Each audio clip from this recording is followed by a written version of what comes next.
Greetings and welcome to the Department of Tangent's 1-year anniversary Best of podcast. 1 year ago, on March 18th, I launched the Department of Tangent's blog and podcast, and it's been an ever-changing story ever since then. I've redesigned and rethought some of the features, I've gotten better at audio editing, and along the way, I've talked to some of my favorite artists. I'm going to give you a taste of some of those first several interviews here, and hopefully it'll tease your brain a bit, and you'll want to go back and explore those conversations in full. I'm concentrating on the first 11 episodes with Brian Kiley, Noel Fielding, Dave Cobb, Nate Levitt, Michael J. Epstein and Sophia Casciola, Brendan Boogie, Stephen Wright, Robbie Folks, The Reformed Whores, Tom Snyder, and Ruby Rose Fox. I was able to sit down with almost all of them with the exceptions of Cobb and Fielding, whom I interviewed by phone. All of them were game to talk about their own work in depth, and as the title of the podcast implies, to sometimes drift a little depending on the mood of the moment. I will apologize for doing my voiceovers this week with a head cold, which is obvious in some of my blunted consonants. I want my whoopee. The Department of Tangent's podcast started in Los Angeles on the Warner Brothers lot, where Conan writer, stand-up comedian, and novelist Brian Kiley was nice enough to take a break from his monologue writing duties to sit outside and talk for a bit. I started with Kiley on the Department of Tangents just as I had started with him in June of 2001 when he was the subject of my first comedy-related piece for the Boston Globe, where I still contribute regularly. I should mention that Kiley has been very successful with Conan. He'll have been with him for 23 years this month through every incarnation of the show. But there is a bit of a hidden cost in staying with the same job through the decades, and we spoke about that here.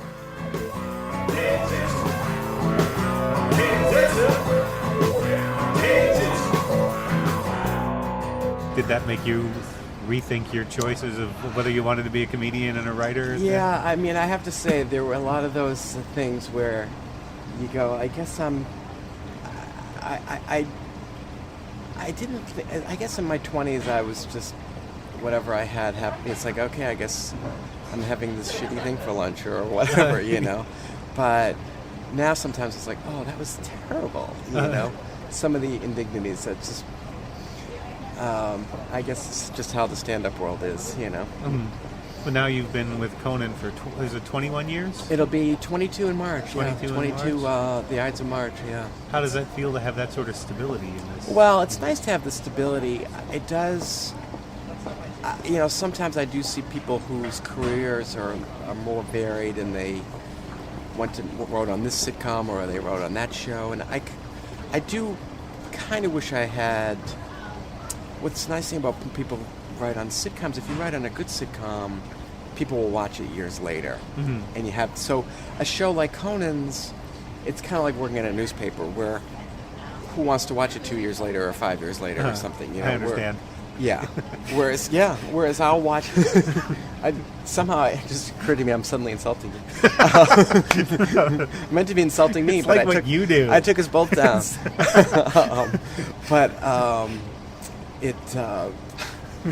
Yeah, I have heard stories about people where they commit suicide, where they have the car running in the garage and they kill themselves, but they killed other people in the house accidentally, where it's like, oh, didn't mean to do that. I was just trying to take me down. I didn't mean to have you die of carbon monoxide poisoning also. I apologize. But it is a thing, like I'll watch a Dick Van Dyke or a Cheers or an I Love Lucy or something, and still be fun to write something that people will actually look at 20 years from now or 30 years from now or whatever, you know. Are there particular jokes that make it to the monologue that you're just sad because you know they're a little firework that's going to expire that night? Oh yeah. I mean, I suppose you can look at it as that's the cool thing, that it's this almost live thing that happened, you know. But you know, you look at these Broadway performers who are unbelievable, but after they're gone, no one, you know, it's like who remembers them? We're a great film actor. You remember him or her 50 years later, 100 years later. You're working in the Ziegfeld Follies. Yes. Yeah. Next door to 2.5 Men. Kiley was, of course, with Conan through his highly contentious run hosting The Tonight Show. I had written a piece for the Globe a couple of years before about how he came through that and found a happy place at TBS where he and the Conan crew could establish their own thing. When I came out here a couple of years ago and talked to you, you said it was great to be at TBS because all the pressure was off. You weren't creating something like the you weren't going into the Tonight Show where there were expectations. Well, Do you think the show has created its own legacy now? Do you think it's established something? I think so too. I do think that a little bit of the Tonight Show was, Johnny Carson had this tradition of having a long monologue. Even Jack Parr, I'm not even sure about Steve Allen, and Leno there had a very long monologue, and that was such a thing. And we did feel like Conan had this obligation to come out and do 15 jokes or 16 jokes or something like that, where now it's like, hey, this is Conan's show, he can do whatever he wants. He can come out and do 6 jokes if he wants and then go to something else and whatever. And I do think, he does a lot of those remotes now where he, I went with him to the Persian Gulf to entertain the troops, but he went to Cuba, and he did a ride along with Kevin Hart and Ice Cube. And so doing that stuff where he's gotten out of the office, he's really himself, it's really, it's Conan kind of uncensored to some extent. He's very outrageous, and it's the Conan that we know and love from The Office, and it's fun to see him, sort of untethered or something, not feeling like he's got to talk about the candidates, or he talk about whatever he's dealing, whatever. So I do think the remotes have been very popular, and his style is very unique, and I think that has helped our show a lot, Do you see yourself another 20 years writing for the monologue? I don't know. I don't know how. I do enjoy my job. I laugh a lot every day, and I like everybody I work with, which is huge. I do like getting to work on other things. I hate to think 20 years in ahead, but I do. I'm actually fine coming to work every day, which is a good thing. There's nothing worse than dreading going to work. You know? So, and it's fun to be. I have to say, Conan is hilarious. Andy's hilarious. It's being in the writers' room.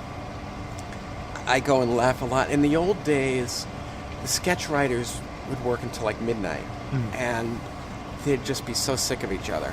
And every once in a while, on days when we didn't have shows, I would sit in with them and come up with. I'd be laughing my head off, and I'm the only one in the room laughing. They are all so sick of each other, they couldn't stay. But they were being so hilarious. I'm dying, and they're almost looking at me like, "What's your problem?" And it's like, this is really funny shit. It's just that you guys are just, you've spent too much time together. That's all. So that was Department of Tangents number 1. Thank you for being on. I hope that wasn't too painful for you. No, it was a blast, and I hope this has great success, and I can say, hey, I was on the first one. My second podcast for the Department of Tangents happened almost by accident, and it's been one of my most popular downloads so far. I had interviewed Noel Fielding for the Globe as he was bringing his first new show to America, his first real proper tour here despite the popularity of the Mighty Boosh TV show. The interview turned out to be a perfect podcast length, and there were still a lot of dates on the tour, so I did some light editing and made that episode number 2. Here's Fielding on the enormous popularity of the Boosh overseas, how the internet has changed touring, and coming to America. Do you find American audiences mainly know you from the Mighty Boosh? Yeah. It's weird because obviously in Australia they have most of the TV shows that I have done, and so they know everything really. So it's an easier sort of sell over there. But in America, I find they only really know the Mighty Boosh if because it was on Adult Swim and stuff, or BBC America. And they maybe know the IT crowd. I played a goth in the IT crowd called Richmond. So sometimes know that. But with the internet as it is, comedy fans do hunt stuff down now these days. And when I went to Canada, I was quite surprised that they knew some of the shows that I'd been in that I didn't think were on telly over there. And I would speak to them after, and they'd go, no, they weren't on telly. It's just, we saw it on the internet. So they've maybe seen Big Fat Quiz of the Year, which is like a panel show that I do. That I did some stuff with Richard Iowati from the IT crowd, and I did some stuff with Ross Brand. Comedy, I think the thing is with comedy crowds is they're quite nerdy, and they're quite, they're into their comedy, so they will check stuff out on the internet. You know, in the same way that we don't get Adult Swim, but I know what a lot of the shows from Adult Swim are, you know, because I make it my business to sort of find out what's going on, you know. Mm. And you can with the internet, which is the cool thing about the internet. So, I don't know, it'll be interesting to see, really. Well, I saw you tweeted... Who comes to the shows. I saw you tweeted, I think it was last week, a song from Mighty Boosh, and said, "I can't believe we put our electro hero Gary Newman in a closet." So obviously some of those I things... can't believe we did that. You know what was quite funny? Because he's done so many gigs, like a lot of musicians. He's done millions of gigs. And the thing is about Gary Newman is he was fucking huge. Like, he did, like, Wembley Stadium and stuff. He was massive. I think it's second only to the Rolling Stones in this country at one point. So he's done shitloads of gigs. But I think he was, you know, from just being on stage, he's slightly deaf, he said. So he was going, he can hear, obviously, but out of one ear better than the other. But he was saying when he was in the cupboard, "I'm not going to be able to hear you. I'm not going to be able to hear the cue." Julian had to kick the cupboard door so that he knew when to pop out and sing his line, which was brilliant. And he was saying, "I'm not going to get it right, I'm not going to get it right." And he did get it perfectly right. But he was a good sport. And, yeah, I've sort of stayed in touch with him and become friends with him, which is kind of weird. Because I was into Kate Bush as well when I was young, and I've sort of become friends with her a little bit as well. It's kind of weird when you become friends with those people, because when you're like 10, you just can't imagine that that's ever going to happen. But, yeah, I love Gary Newman.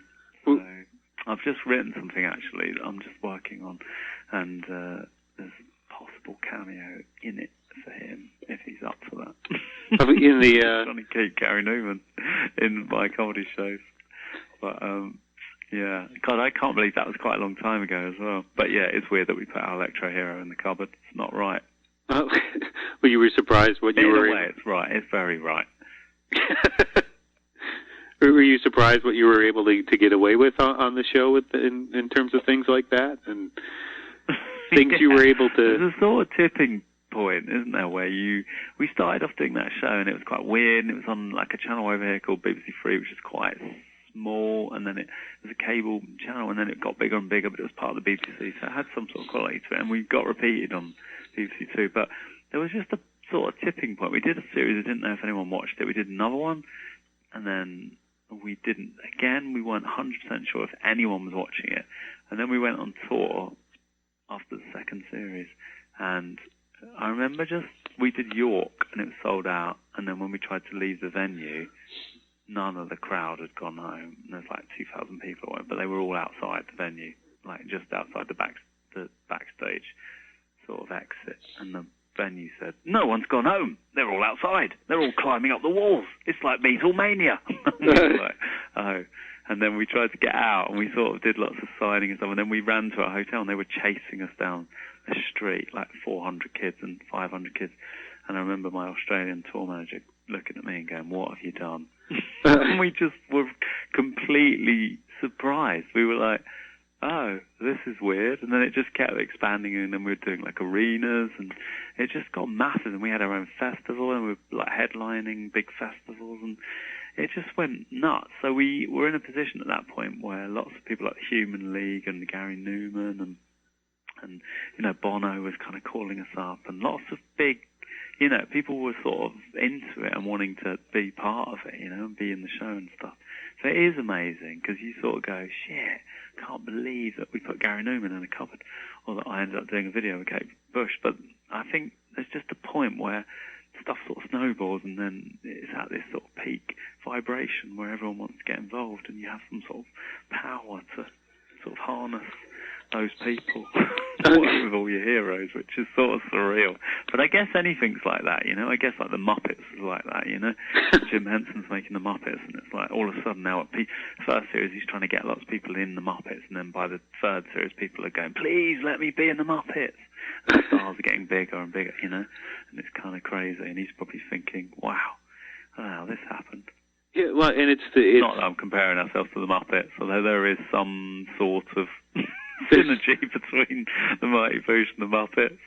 I would think, yeah. I don't think that any of the Muppets would have looked out of place in the Mighty Boo. No, there's a crossover of sensibilities there somewhere, an overlap somewhere that I could see. Definitely. Well, we grew up on those shows as well, so we loved them. Well, I mean, you've got a guy throwing fish on that show. You've got an American Eagle critiquing the morals. You know, I mean, there's some weird stuff happen on that show. Well, I mean, but the thing is as well, when you come to America, that's where a lot of our favourite comedy is from. You know, like me and Julian were obsessed with so much American comedy. Like we were obsessed with Larry Sanders' show, and we love sort of the stand-ups. I really love Bill Cosby's early stand-up and Richard Pryor. We love Steve Martin's stand-up, and you know all the film stuff that you grow up on. I love the early Saturday Night Live stuff. I love Ghostbusters as a kid, all those kind of things, and then the TV stuff. You know, we love Larry Sanders and Seinfeld, and there's so much from America that we, adored as comedians. So we did always want to come over, and it was weird when we did come over. And Robin, I was obsessed with Mork and Mindy when I was a kid, obsessed with it. So when we came over, Robin Williams came to one of our shows at the Roxy, which we were blown away, and he was like going on about the Crack Fox and stuff, and we met Jack Black, and he was a big fan, and you know it was kind of insane, really. But at that point, we probably should have come over and done a tour or done something. But we'd done a massive 100-date tour ourselves, and we were knackered, and Julian had just had kids, and it was all the wrong timing for us, really. So I've always been itching to come back to America, but do it in a proper way, rather than just come over and do bits of stand-up or do a little bit in someone else's show. I really wanted to come over and do my own show. A proper show that had been sort of road tested and stuff in England and Australia, and bring it over to see what would happen. So I'm very excited. It's taken a long time, actually, but I'm very excited. Dave Cobb is one of the hottest music producers working in the country right now. He's produced some of my favorite albums, including Jason Isbell's last two, Southeastern and Something More Than Free, and he produced Isbell's upcoming album, The Nashville Sound, due out June 16th. When I interviewed him, Something More Than Free had just won Best Americana Album at the Grammys, and Chris Stapleton's Traveler had just won Best Country Album.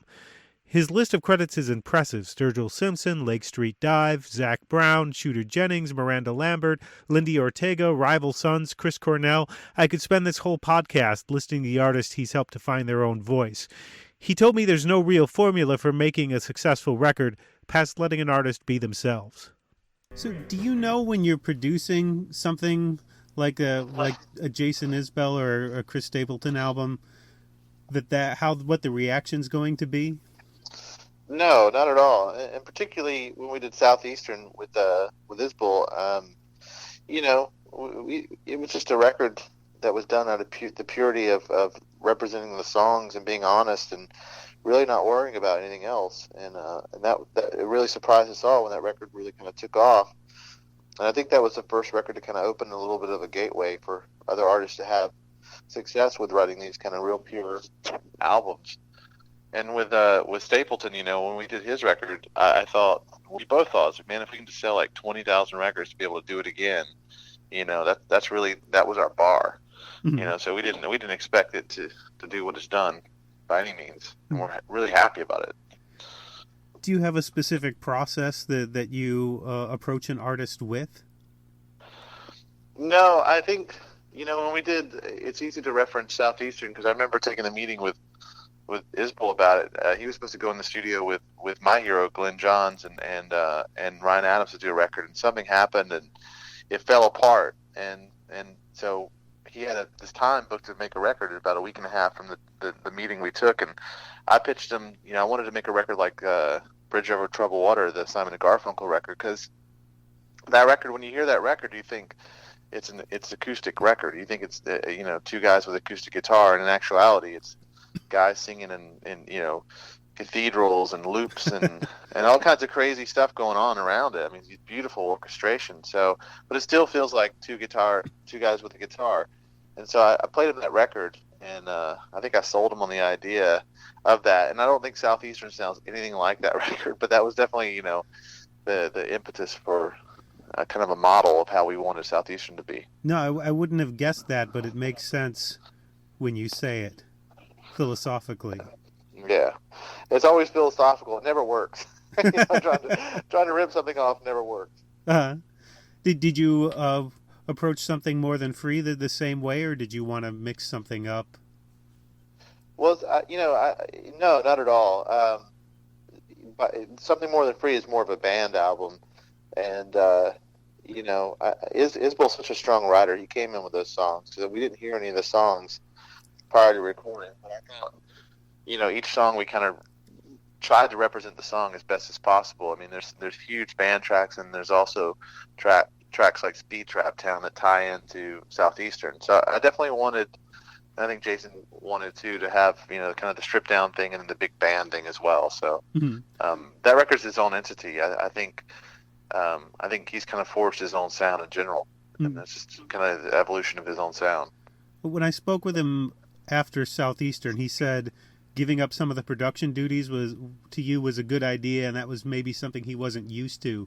Is that something you struggle with artists sometimes? That they ever feel like, do you ever feel like they're arguing against their best interests? Not really. I feel like I've been really fortunate to work with people who are very trusting, and they know I'm there because I have their best interests, and I'm their friend, and I'm not gonna put them down a dark road and mess their career up. So I haven't really fought a lot in the studio ever. So I try to make it as easy as possible, and I think a lot of people are really happy when they can just concentrate on just being the artist and not have to worry about is the snare drum sound okay? What is the bass doing? I think that my job is to worry about everything around them, and what they're doing as well. So I think it's a big relief, and I think they get a lot of times they get more creative with the pen, because they don't have to worry about the other things. Episode number 4 was Boston singer, songwriter, guitarist, and guitar teacher Nate Levitt, who had just released a fantastic new album, Someone Send a Signal, with his band The Elevation. Levitt spent years playing guitar for other people before he ventured out on his own, and we spoke about making that transition. Did your years as a sideman teach you sort of? First of all, are you comfortable with the term sideman? You played guitar with Old Jack and Parlor Bells, and how many other bands would you say? Many. Sideman, songwriter, lead guitarist. Zappa used to call it the stunt guitarist. Yeah, the guy who would play all the big fancy stuff. Yeah, I mean that was sort of me. I carried a lot of weight. And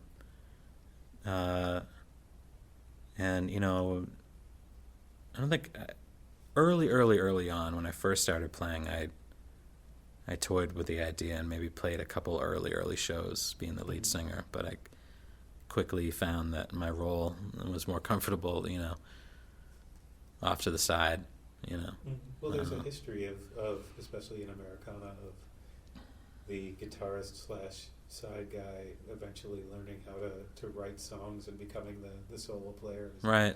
Jason Isbell did that. Alejandro Escovedo did that. Yeah. Was that your experience? Did you sort of learn how to write songs while you were playing with other people?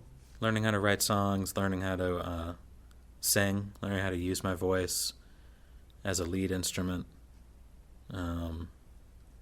Singing backup is one thing, but learning how to...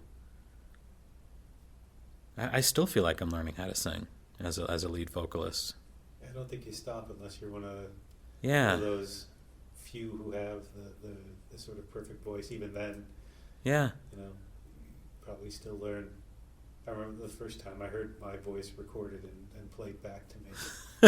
It's a learning experience. It totally is. I think I'm doing great. Yeah, I know. Oh, I'm not doing so great. I think I realized that I had a lot of help actually. My friend who plays in my band and lead singer of Old Jack, Dan Nicklin, he produced a couple songs off my old record, or the previous one that came out a couple years ago.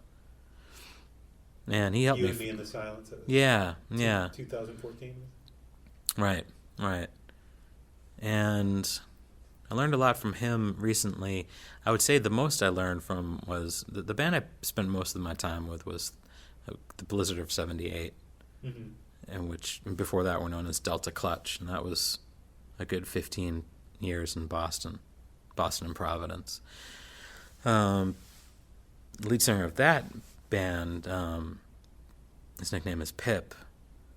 Is just an amazingly talented singer, and I learned a lot from him too. What in particular? What was it that you felt? The thing that I always come back to is like he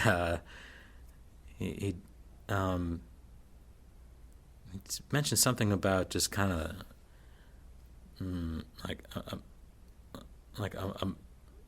using your voice to sort of like mumble in a way, like think of Steve Earle. You know, he kind of has a. I was thinking of him listening to the EP. Yeah, and like I didn't really get what Pip was saying at that time.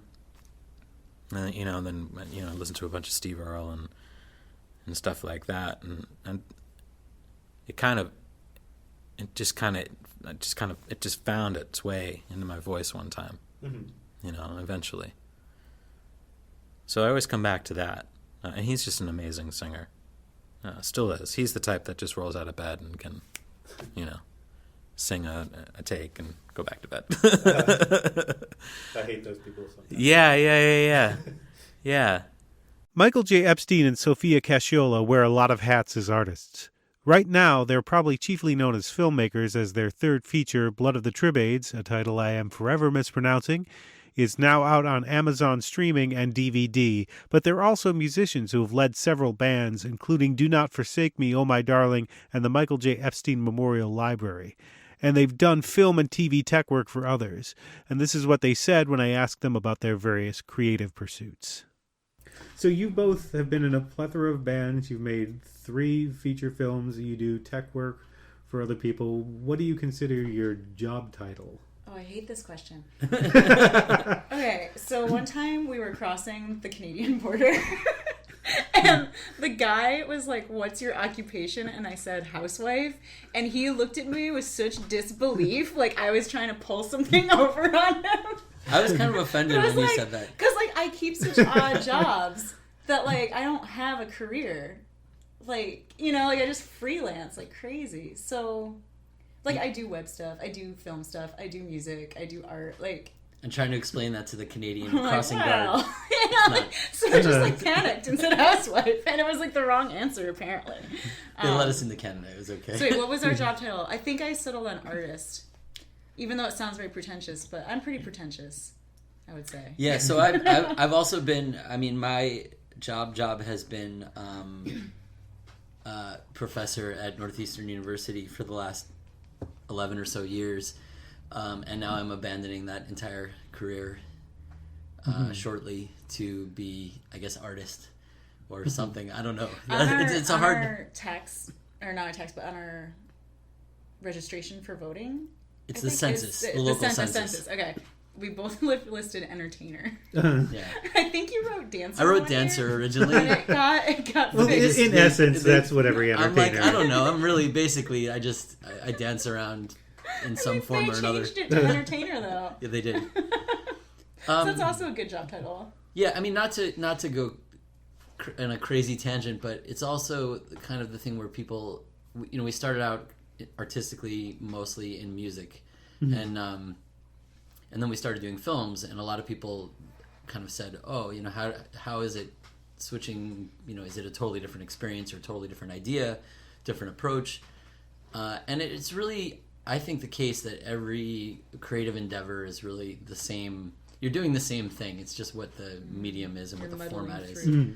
Yeah, you're trying to find a way to express some abstract idea in some form that other people can receive and get something out of. So I'm very bad at painting, but I feel like the principles are the same, really. Other than the technical elements of it. So it turns out that music we got technically passable, and film we're working on getting technically passable, and that's, I guess, artist is what sums it up. To answer your question, artist, I think. Right? / entertainer. Entertainer. On the census, And entertainer. I mean, it just kind of depends on who's asking too. Like sometimes I'll just say filmmaker or whatever, musician. I don't know. It's a hard. I always panic every single time it's asked. I'm gonna start saying housewife. What do you do? Like I don't know. I do a lot of stuff every day. It's like switching gears. Like every 2 to 3 hours, I do something different. And it's hard because people are used to asking that question, and then the answer is like short. The answer is like, I'm a kindergarten teacher. You know, like it's a pretty straightforward thing to answer. Whereas I think we struggle a little more. What does our card say? Mine says like musician, filmmaker, actor. It does? I think so. Yeah. I'm looking at our card. Mine For has everybody 3 at home. Our card says, it just says film, music. It doesn't actually even say anything. Things. It says our names and then film, music, and then what the projects are. So we don't even know what we are. I think Bob Seidel, a comedian, had the best card. I think it said buffoon Yeah. on it. That's accurate too. Which is when he would give these out to people. It was fantastic. Yeah. Well, do all of these things have something in common, do you think? All of these things that you do? Is there a sensibility that runs through the music and the movies? I think so. Absolutely, yeah. I mean, I think it's just getting our voice out there and our perspective out there of like how we experience the world, just in different mediums. But I think it's the same drive and it's the same. I think our sense of humor and our sort of way of telling stories. I think it's probably present in songs and in film. I mean, it's hard to say. You know, if you watch one of our films, you're not going to be like, "Oh, you wrote a song that's just like that film." Right. Yeah, I guess. Yeah. So from an outside perspective, they probably looked like different things, but in my brain, they're really the same. I don't know. I think they're the same. Yeah. My next guest was also a musician and filmmaker, Brendan Boogie. He had just released an album called Last Words with his band, The Broken Gates. He'd written and starred in one feature film called The Mayor of Rock and Roll and was about to direct for the first time. The new movie, Sundown, is now complete and should be hitting the festival circuit soon. The film is based on Boogie's own experiences with his father, who died of dementia. We pick up the conversation after Boogie and I had discussed our love of dark humor, and I asked him about how that played out in the new film. Well, I mean, is that in your head, or was that in your head as you were writing the new movie? I think it was mostly finding truth in the situations and finding sort of I don't think you have to find humor in dementia. It's there. You know? And the sadness is there, and the pain is there, and anger is there. It's all there if you kind of allow the characters to open yourself up to the characters and what they're experiencing. Mm-hmm. And once they're sort of in there and you get the characters and they're kind of experiencing these things and talking to each other, my goal was to just I tried to not guide it too much, but just sort of have these be real people as possible, feeling all those things. Right. But I don't worry about offending anyone because I have the card. I'm like, hey, my dad died of dementia. I'm allowed to make this joke. Right. Well, but we can say it to each other. Yeah, yes, there's a very small group of people who can use these words. Right. I mean, but it's not necessarily that it's offensive sometimes. I think it's that people look at it and think, if you're using humor to deal with something, then you're not taking it seriously. Yeah, and then part of what I'm trying to do, or part of why I do use humor and stuff like this, is to show that that's not true. That is absolutely a way. It's the whole rape joke debate, right? Where the idea of, we're belittling rape, or and I don't know where I stand on that, because I see it 100% or see 50%. I'm sort of 51% depending on the wind of, the idea of like, well, you can't joke about that because there is a rape culture and all this, and I believe all that's true. At the same time, using humor is just like anything else to explore it and to sort of anything horrible. Jokes about 9/11, jokes about all this stuff. There's going to be things that you can't joke about that. And I strongly believe that, there's nothing that you can't joke about. I think there are things that you, Nick, can't joke about and shouldn't. Are you trying to tell me something? No, but I mean, go back over my Facebook now and see. Yeah, exactly. But the idea, and there's probably things I shouldn't joke about. But I mean, you know, I like how it's definite for me. Yeah, and maybe probable for, me, for you. Maybe for me. You know, but the idea of a subject needing to be treated with reverence and, you know, that takes away the humanity of it. You know, it takes away the realness of it. And so I think part of what I'm trying to do with this is show all of it. Mm-hmm. And how far are you with it? You're about to do the Kickstarter. Yep, we have a great cast. We're shooting this summer, so all we need now is money. Are you in it this time? No, I'm directing this one though. So this is my first directing. Any trepidation facing that? Yes. Yeah, absolutely. It's scary as hell. Yeah. Going through the first one, do you feel like you have an idea of what to expect? I have an idea of what mistakes to not make again, so all of my mistakes will be new mistakes. I won't make the same mistakes again. I will make all new ones.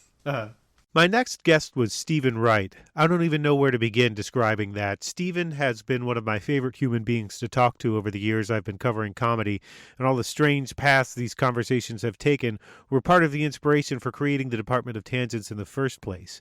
I met him in a room graciously donated for an hour by Emerson College, his alma mater. In this part of the conversation, we talked about Wright's first time on stage before the conversation took a strange metaphorical turn.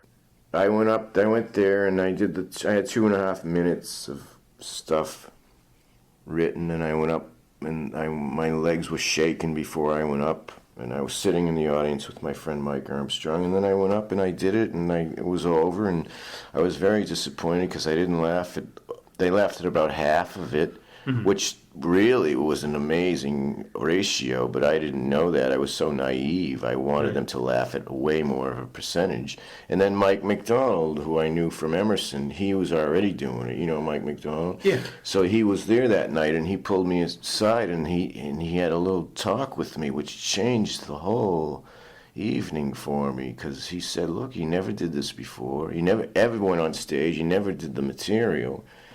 So just take out the stuff that didn't work and come back, write other stuff and come back. So when I left that, after talking to him, I saw it as a positive experience. I wasn't thinking, oh, they didn't laugh at all of it.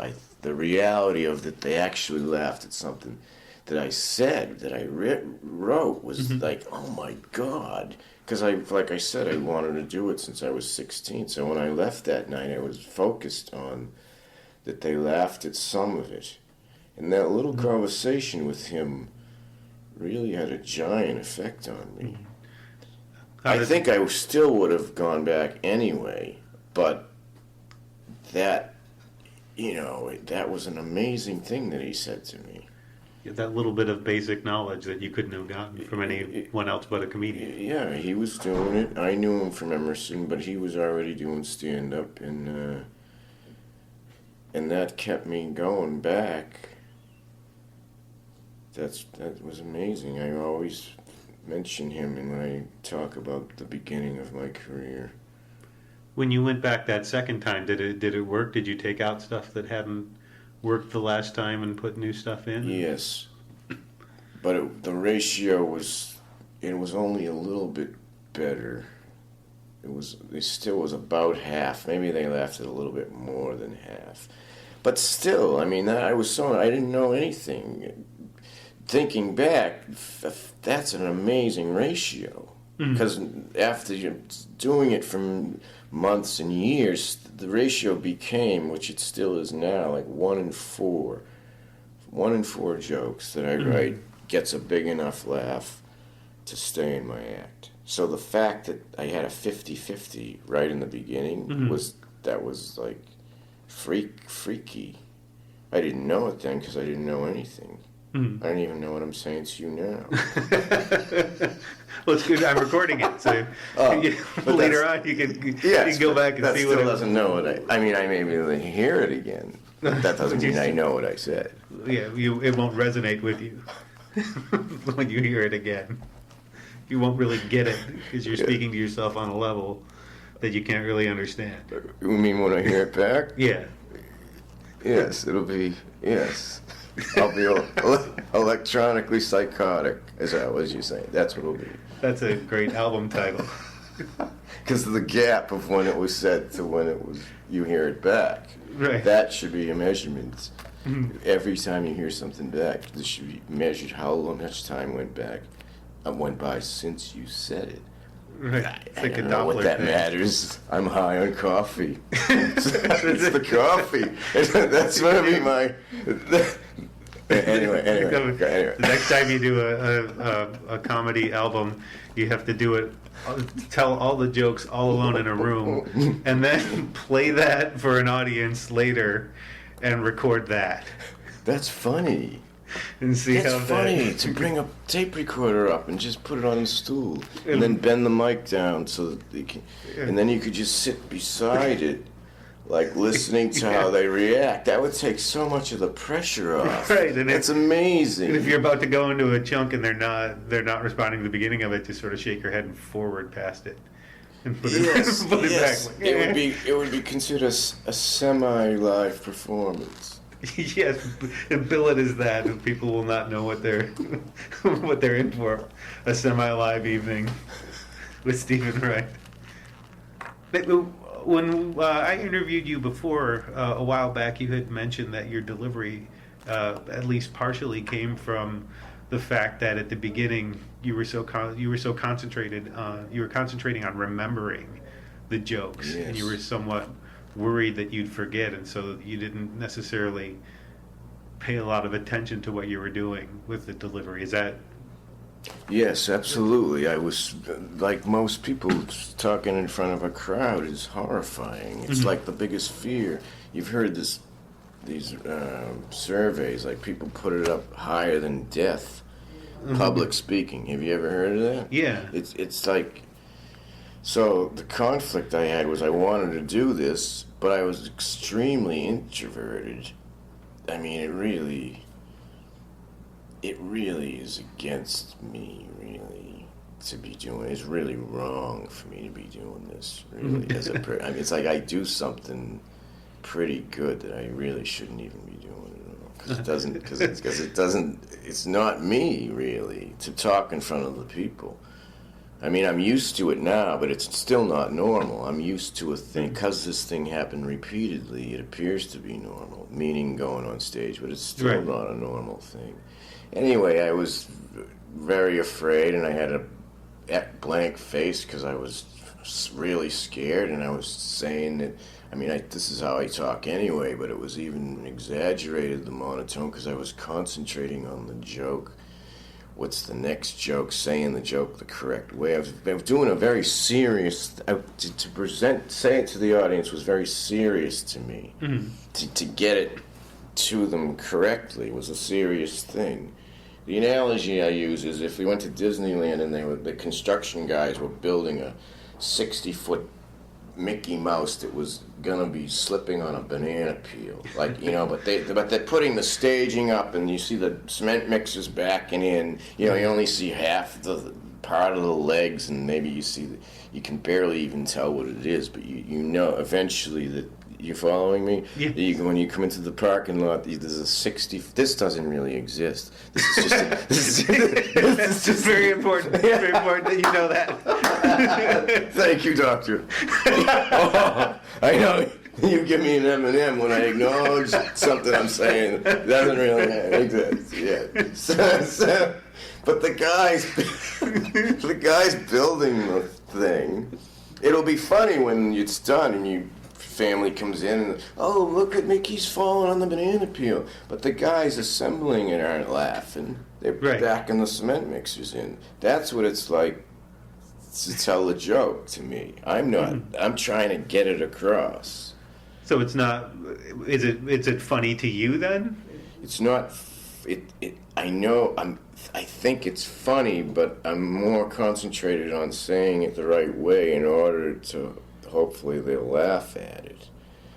Do you laugh at it when it occurs to you? Occasionally, like maybe I might think of something and smile and write it down. If I write it down, I think it's funny. Otherwise, I don't write it down. But I would say for every 10 the jokes I think of, I may laugh out loud. Maybe every 1 in 12-ish.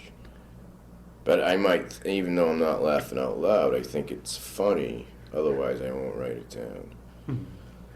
So that makes the performance dynamic a bit strange, because when you're out there, you're always backing up the cement truck, to use your analogy. So it's not something that's funny to you in the moment you're delivering it to the audience. No, it isn't. It's like, to me, it's like walking a tightrope. It's so dangerous out there. It can go wrong so easily. I mean, these guys who are laughing and with the audience and they're laughing about what they're saying, they're way more relaxed on I don't know, they're doing it such a different way that I'm doing it. I'm like a delivery man.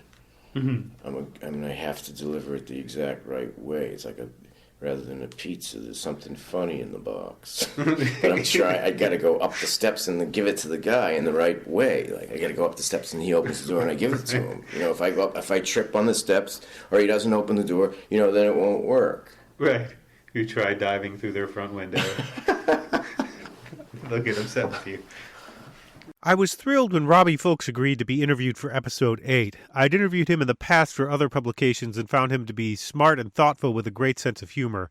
And I caught him on a hot streak. He had just released Upland Stories just a couple of years after the equally sublime Gone Away Backward.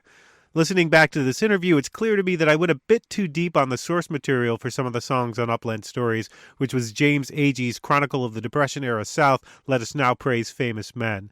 And Folks was a little disappointed we didn't talk more about comedy and horror, something I hope to remedy if I can get him on again. But we did talk balancing darker material with more humorous songs, and Folks is adept at writing both. When you have songs like Aunt Peg's Old Man and KDK, do you need those sort of things in a set to sort of lighten the mood after some of the heavier things that you might get into? Yeah, I think so. I think, too much bad stuff is boring, right? Such I've been told. Yeah, and too much of the other thing too. Yeah, I've always liked variety in albums and in performances. And even on, my new record is pretty broody and dark, but it seemed to me that that element of it would be strengthened by a little lighter stuff on it, and just, also give the listener a frickin' break, for God's sake. Mm-hmm. Well, there are those two songs that are more purely comic, and there are a couple of songs that sort of mix it. The Carolina Girls, there's a few sort of, it's a light song, but there are also some laugh lines. What was the line about sniffing glue in the Northgate Mall? Was that the... Yeah, that's true. I did that, but I mean, I'm not disagreeing with you, but I think that line is not necessarily a laugh line. But most of the times when I perform it, somebody laughs at it, if not everybody. So I guess it is a laugh line. Well, it's a strange context. It's first of all, you don't expect to hear about somebody sniffing glue in that particular song. And why are they doing it at the mall? I don't know, because, where are you going to go? You can't do it at home. Your folks are there. Right. Actually, it wasn't glue. It was a whipped cream can. You used to snort the whipped cream cans. And so you'd buy them at the mall and then sit out in the parking lot and do that, I guess. One of my favorite moments on the album is in KDK, toward the end of the chorus. Where I laugh? Yes, where you laugh, and there's that little fumble in the is it in a banjo part, or is it the... It's a rezzo guitar, yeah. Rezzo guitar, yeah, there's that little laugh. I mean, it makes it... Well, why did you include that? A lot of people might have decided to do another take and not... I included it because we heard on the playback, we heard this laugh, and instantly the Steve Albini turned around and said, I'm not necessarily opposed to keeping that in, he said, in that very Albini-esque voice of his, and that was all I needed to hear, I was a little on the fence about it when I heard it, but I think it's kind of charming to hear a laugh. I haven't heard that on a record in a while, I think of Bob Dylan records from the 60s, like but I can't think of anything much more recent than that. When you hear a performance kind of like go a little off the rails from a laugh. Yeah. I love it. Well, it's an indication that, however smooth the production might be, these are people in a room making music. Yeah. Which is a good thing, I think, for a listener to have in mind. And it's not an obvious thing, I think, for most people. Not that it's that freaking smooth to begin with, but yeah. But I mean, it sort of lets people in. Like it allows people to picture. Oh, hey, there's. I think in that moment, people could see you and the rest of the band in a room recording this, and that's I think that's a positive thing. I would think. Well, that's what it is, and you'd have to be disappointed to think that you would go to the trouble of doing that, and people would imagine that it was some, I don't know, some more corporate or collage-like scenario of like very deliberately putting pieces together one at a time. And it's people sitting in a room playing is all it is. I interviewed Katie Frame and Marie Cecil Anderson of the comedy duo Reformed Horrors before they killed in an opening slot for Dweezil Zappa at the Brighton Music Hall in Boston. Dressed in colorful cowgirl outfits complete with fringe, they sang songs like Horny and an ode to female genitalia called Hoo Ha. They've opened up for Weird Al Yankovic and been featured on Gotham Comedy Live and Dan Savage's Hot Mic, playing double entendre-filled songs from their albums Don't Beat Around the Bush and Ladies Don't Spit. Here we were talking about the politically correct impulse, splitting the difference between good intentions and censorship, and whether the Reformed Horrors had ever faced those sorts of complaints about their material. Have you felt any PC sort of backlash for any of the stuff that you've written and performed?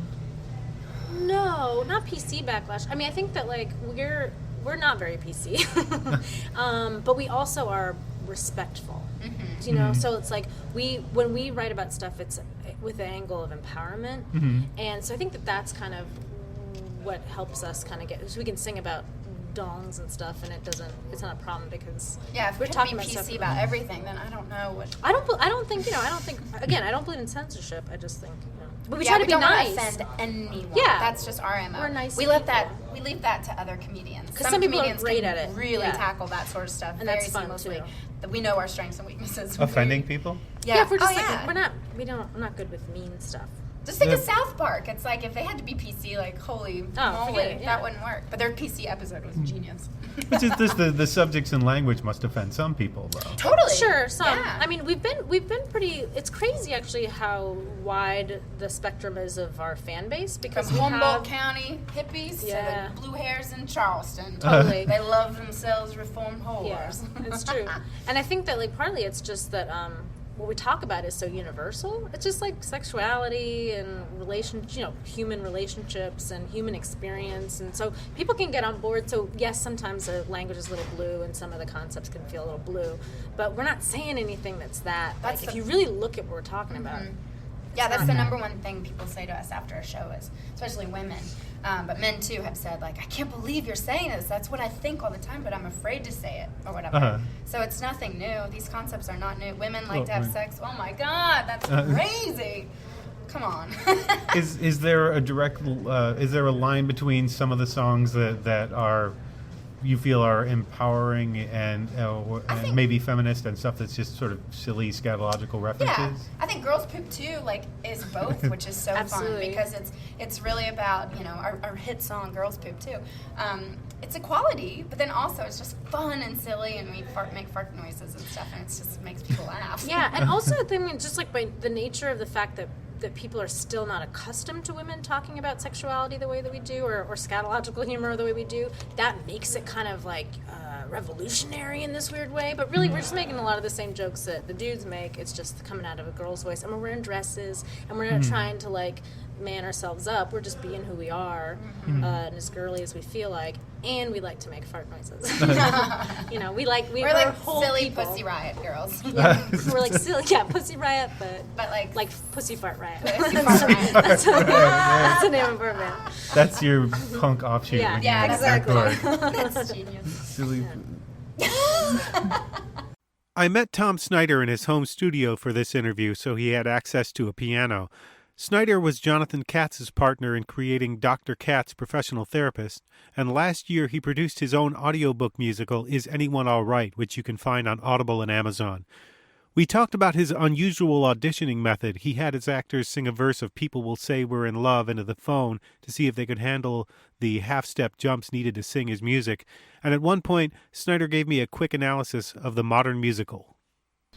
The way I found out if people could sing, it was really great to spare everyone the trouble of having to drive over for an audition. Mm-hmm. Is I put up my description on bulletin boards, and I said, if you're interested, please do the following thing. And it said this right on the card. It said, take the song People Will Say We're in Love from Oklahoma. Mm-hmm. And I chose that song because it has a lot of half steps and chromatic changes, Mm-hmm. which is not, a lot of people who sing pop can't do half steps. They're Mm-hmm. never really asked to, unless it's a blues. You know, if it's a, they can do that, Uh-huh. but it's not like,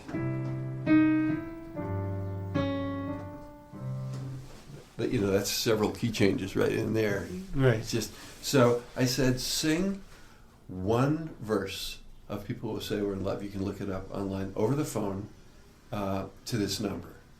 And so I would hear people go, let's do it. People will say we're in love. But a lot of people could only do, people will say we're in love. They just could not hit those half tones. Uh-huh. And that was the most important thing for me, if they had pitch control and could actually hear old style, not the new style. Want to hear my impression of new style musicals? I can actually simulate musical. This is a musical from the 90s. And the placement of the hand is not important. Okay. Jimmy, is that you in the dumpster?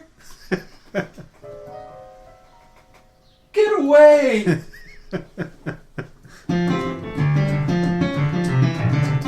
Okay. Thank you. Like the incidental music and then a rock and roll closer, is that? Yes, and bad rock.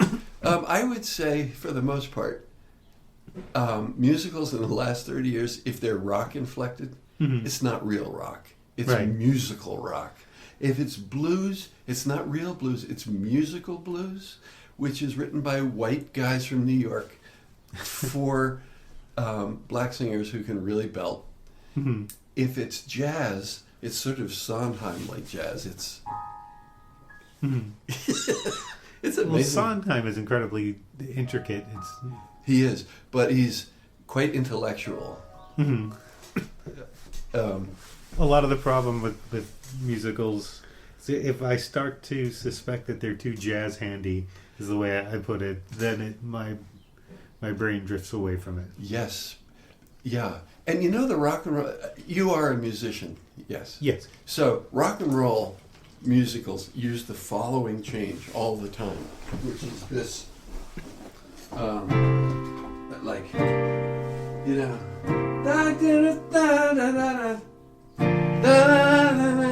it's that 1 flat 7 4, which is such a boring thing over and over again, and you'll see it, and then if it goes to the 4, as opposed to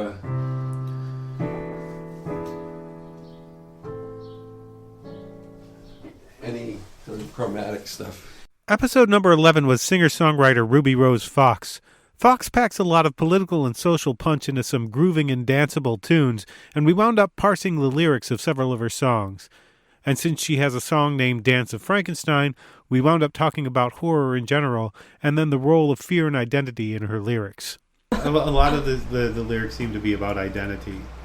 Would you say that's a fair assessment? Man. I don't know, but that makes sense. Mm-hmm.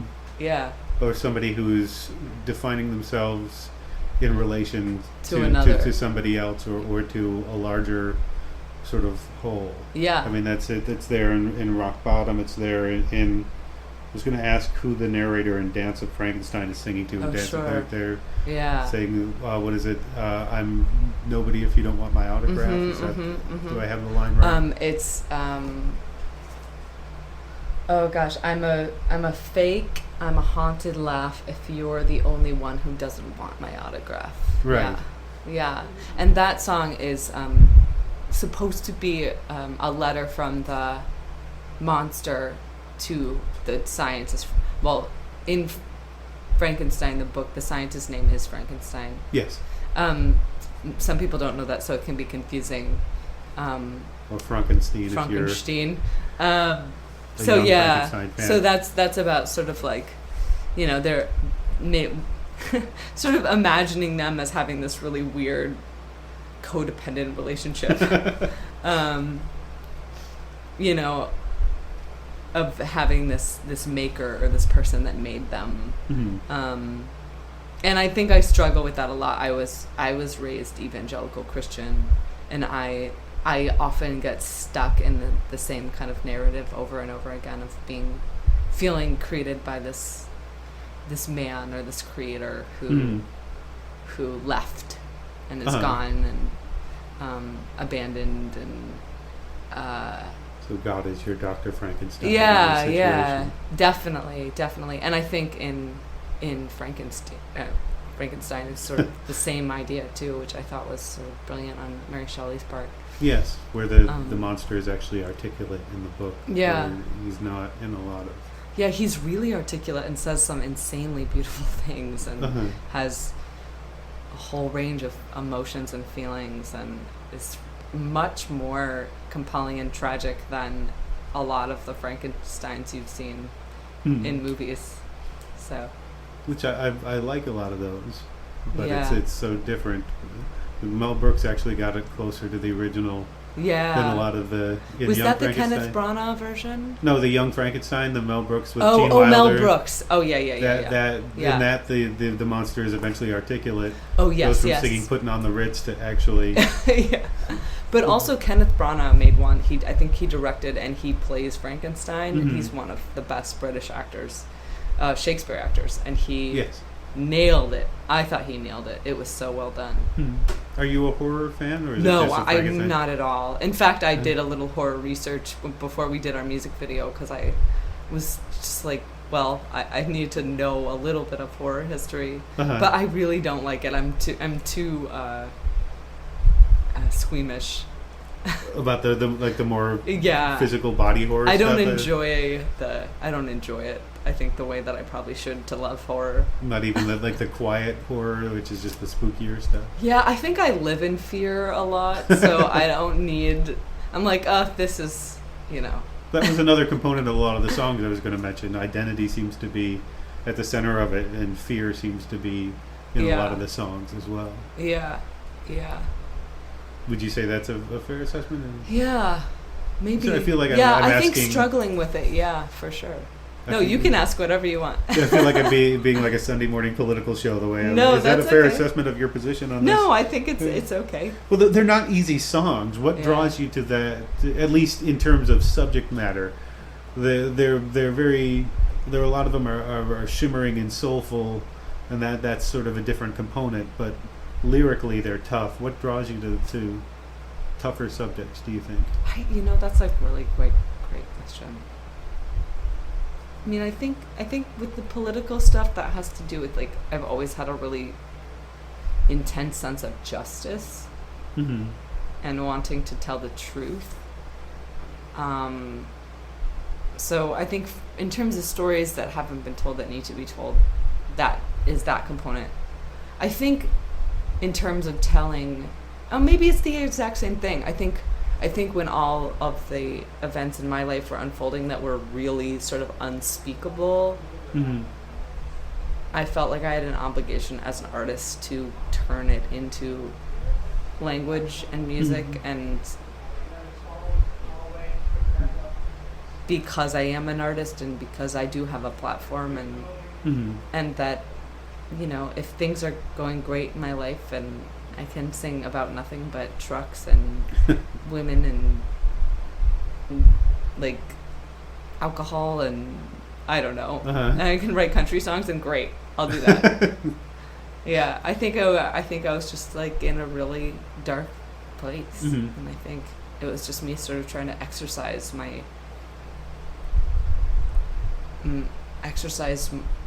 that darkness so that I could regenerate and become alive again. So it might be a sort of musical exorcism.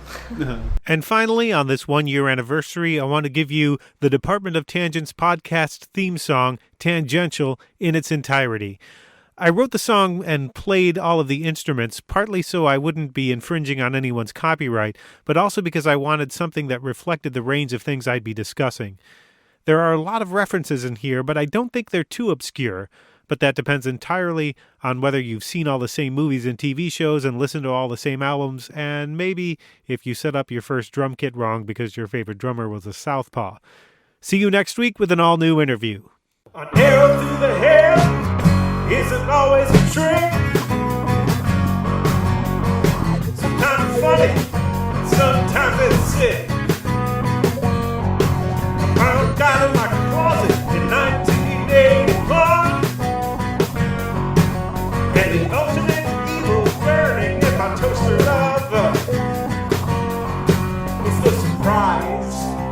I can't focus my mind. I go off, I go off, I go off, I go off. Ooh, I'm tangential. Tangential. Tangential. Tangential. I bought my best friend and he looked like walking me. His ghost told me to kill myself, but I died naked in the street.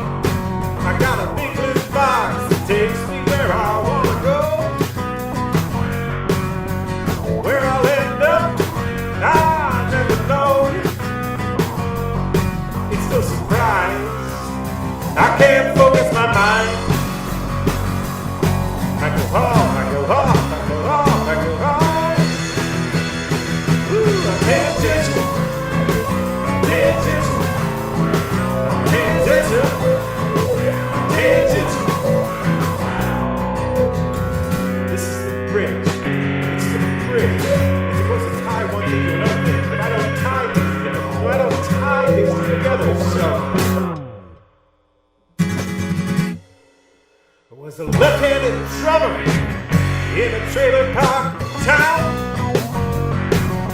I learned the 7 words you can't say on television. I did the Tulsa turnaround in a sea of green. And I learned to laugh and love and scream.